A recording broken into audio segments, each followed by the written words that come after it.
What up everybody, NeroTheHero here, and today I wanted to do a video that's a little different from my usual content. Well, it's not that different from my usual content, this is still going to be a ramble. However, this one isn't going to necessarily be gaming related, it's going to be more YouTube related than anything else. Today on the LoDown I will be talking about bad and annoying YouTube practices. Now, I'm not a professional entertainer or YouTuber by any stretch of the imagination. I have a humble little YouTube channel where I have just under 400 subscribers.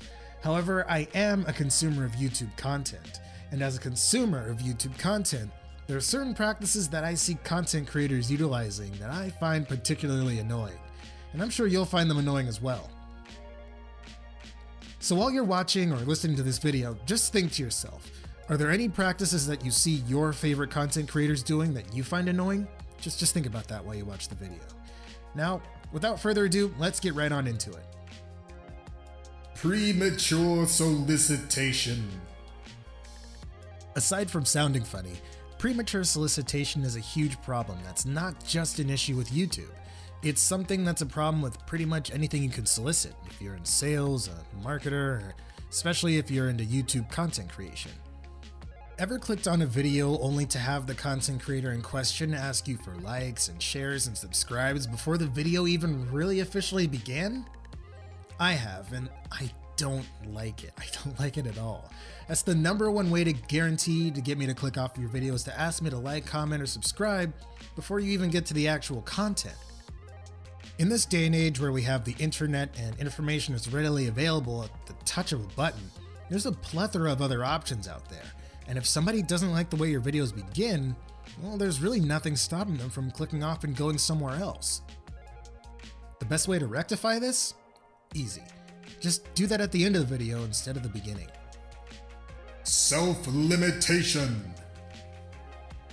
A lot of YouTube content creators limit themselves as far as the type of content they put out. While it's good to have a niche and an overall theme for your channel, if you expect to grow, and especially if you have a young channel, it's good to vary your content in order to see how your potential audience will respond to it.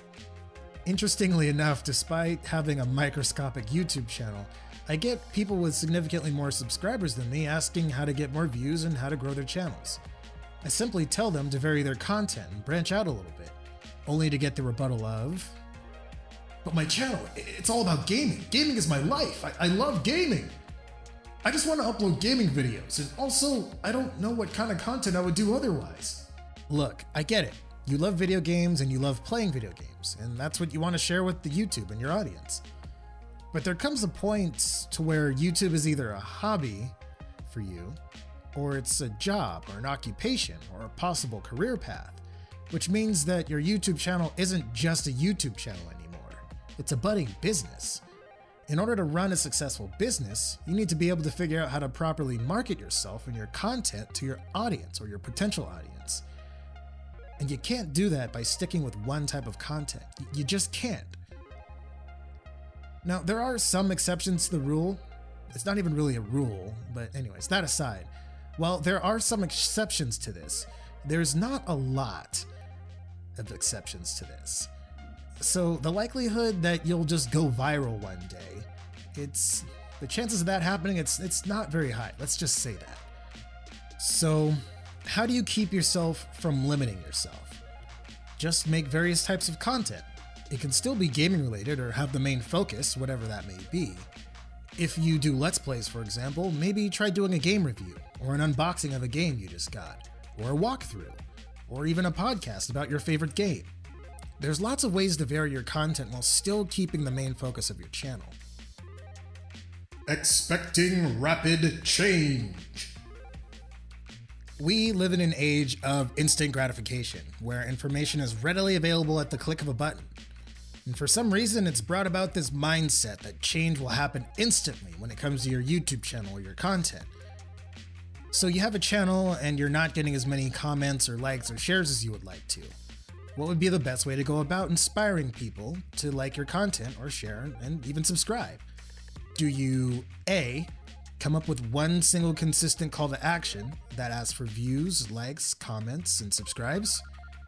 B, upload a single video asking people to engage more? Or C, Develop multiple calls to action depending on the type of engagement you want on your video by tracking the type of response that particular video gets. Don't worry, I'll wait. Ideally, you want to do C. I've seen several content creators upload a single video that says, "Hey guys, make sure you comment more on all my videos in general," or "Hey guys, make sure you share my videos, it really helps me out." They only upload one video that focuses on this. I understand that you want to draw the attention to a particular outcome of your channel that you would like to improve. I get it, I really do. However, it's going to be a lot more difficult to obtain that from a single upload. Some of the most successful marketing campaigns are about repetition without being annoying. You need to have a consistent message that gets repeated that doesn't annoy your viewers and will also inspire them to engage with your content. At the same time, you also don't want to sound like you're just begging for views and likes and subscribes. It just comes off as desperate. One of the best things I can think of to start with is to just think of a question you want to ask your viewers at the end of your video. Then ask them to respond to it in the comments. Boom, there you go right there, engagement. Comments to me are a little bit better than likes and subscribes because, well, let me just tell you why. People can like your video once and they can subscribe to your channel once, but how many times can they comment on a video? Just think about that. Aspect versus outcome. In my various talks with fellow content creators, I've asked one simple question. What's one aspect of your channel you'd like to improve? And the answer I've gotten is views, subscribes, or engagement. This is a backwards way to think about it. Likes, views, comments, and subscribers. Those are all outcomes. Those are the result of something, the output. The only way to change the output of something is to change the input of something. If people aren't engaging with one particular type of video that you're doing, try out a different type of video or a format for that video. This goes back to the self-limitation aspect that I covered moments ago. When it comes to commercials on network television and whatnot, marketing campaigns go through various iterations before they get to the end result that you see on your TV. Even then, commercials get changed, stuff gets added, things get taken out, etc. This is because successful marketing involves making changes based on how your audience responds in order to garner a more positive change in the future. So don't put the cart before the horse.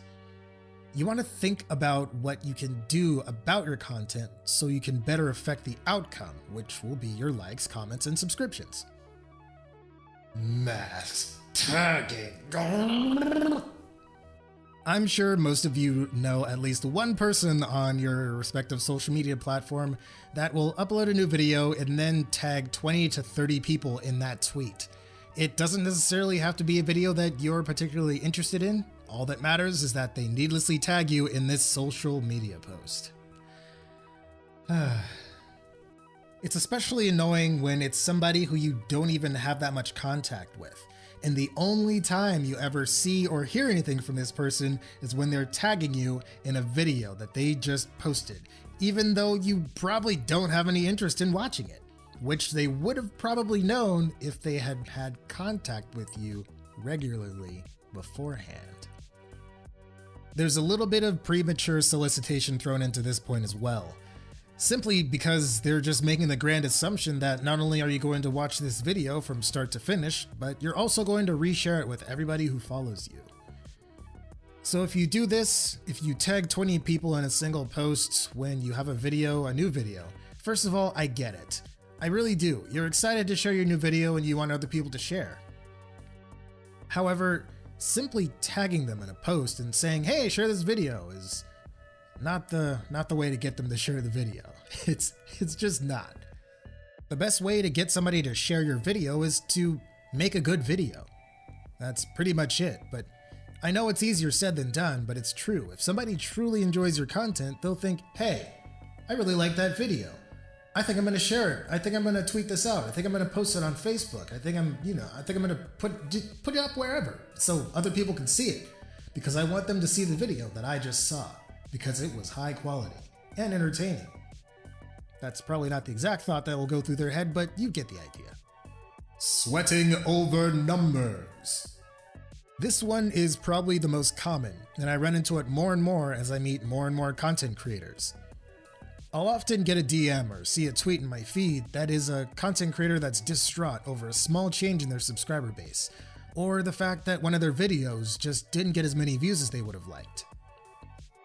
I get it, I really do. You love your channel, you really like what you do, and you love uploading content. You love sharing it with the world. And obviously, subscribers and views is a number that you want to increase over time and not have decrease or stay stagnant. However, it's never, to my knowledge anyways, helped to worry or be concerned over the fact that you lost 2 or 3 subscribers over the course of a day. In the grand scheme of things, it doesn't really matter that much, does it? I mean, is it worth pondering over and trying to figure out what you did to make those 2 or 3 people who not want to be subscribed to your channel anymore? They could have been inactive accounts or bot accounts that got deleted by the system. You'll never really know, and trying to figure out what happened is just going to be a waste of time. Also, it's not the end of the world. Your life will go on. I guarantee it.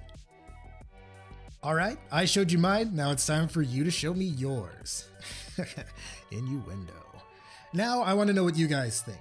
In the comments below, tell me what you see as a bad or annoying YouTube practice. Have you run into anything like I mentioned in this video?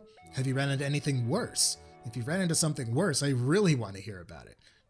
As always, I look forward to chatting it up with you guys in the comments section. That's gonna do it for this one, you guys. Thanks so much for checking out the video. I really appreciate it. I'm gonna get out of here now, but until then, take care of yourselves and each other, do something heroic today, and demand something better in gaming. Always. This is NeroTheHero, signing out. Peace.